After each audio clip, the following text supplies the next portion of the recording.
മാം, ഒരു അമ്മയും കുഞ്ഞും തമ്മിലുള്ള ഒരു ബോണ്ട് ഉണ്ടല്ലോ, അതെങ്ങനെ സ്ട്രോങ് ആക്കാൻ പറ്റും?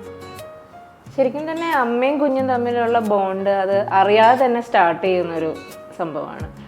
അതിനെങ്ങനെ കൂടുതൽ ഒന്നും കൂടി സ്ട്രോങ് ആക്കുക എന്ന് പറഞ്ഞു കഴിഞ്ഞാൽ, ഈ ഗർഭകാലം ഗർഭിണി കുഞ്ഞായിട്ട് എപ്പോഴും സംസാരിക്കുക.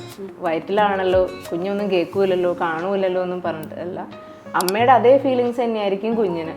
അപ്പോൾ അമ്മ എത്രത്തോളം ഹാപ്പി ആയിരിക്കുമോ അത്രത്തോളം കുഞ്ഞും ഹാപ്പി ആയിരിക്കും. അമ്മ വിഷമത്തിലാണെങ്കിലും കുഞ്ഞും വിഷമത്തിലായിരിക്കും.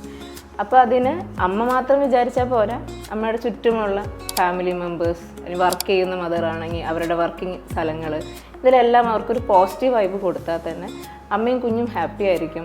ഈ അമ്മയും കുഞ്ഞും ഹാപ്പി ആയിരിക്കുന്നതോട് കൂടി തന്നെ അമ്മയായിട്ടുള്ള ഒരു തമ്മിലുള്ള കമ്മ്യൂണിക്കേഷൻ, നിരന്തരമായി സംസാരിക്കുക, ഒരു പാട്ടൊക്കെ പാടിക്കൊടുക്കുക, ഇതൊക്കെ അമ്മയും കുഞ്ഞും തമ്മിലുള്ള ബോണ്ട് ഗർഭകാലത്ത് തന്നെ അവർക്ക് കൂടുതലായിട്ട് കിട്ടും. പ്രസവം കഴിഞ്ഞിട്ടുള്ള പീരീഡ് ആണെങ്കിൽ അമ്മയും കുഞ്ഞും തമ്മിൽ എപ്പോഴും ഒരു സ്കിൻ ടച്ച് മെയിൻറ്റെയിൻ ചെയ്യണം.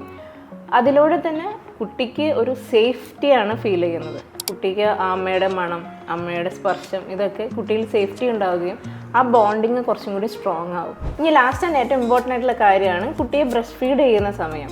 ബ്രസ്റ്റ് ഫീഡ് ചെയ്യുന്ന സമയം അമ്മയ്ക്ക് വേണമെങ്കിൽ ഫോണിലിരിക്കാം, വേണമെങ്കിൽ സൈഡിൽ കൂടെ വർക്ക് ചെയ്യാം. പക്ഷേ ഒരു അമ്മയും കുഞ്ഞും നമ്മൾ ബോണ്ട് ഇമ്പ്രൂവ് ആവണമെങ്കിൽ ഈ അമ്മ ബ്രസ്റ്റ് ഫീഡ് ചെയ്യുന്ന സമയത്ത് കുഞ്ഞിനെ ഒന്ന് നോക്കണം, കുഞ്ഞിനൊന്ന് തലോടണം, ആ കുഞ്ഞായിട്ടൊന്ന് സംസാരിക്കണം. അങ്ങനെയാകുമ്പോൾ അവർ തമ്മിലുള്ള ആ സ്നേഹം കൂടി അത് കമ്മ്യൂണിക്കേറ്റ് ആവുന്നത്. സ്നേഹം മാത്രമല്ല, അവരുടെ ശരീരത്തിലെ ഹോർമോൺസിനെ ഇമ്പ്രൂവ് ചെയ്യാനും അവരിൽ പാലുൽപ്പന്നം കൂടാനും എല്ലാം സഹായിക്കും. അപ്പോൾ ഇതൊക്കെയാണ് അമ്മയും കുഞ്ഞും തമ്മിലുള്ള ആ ബോണ്ട് കൂട്ടാനുള്ള വഴികൾ.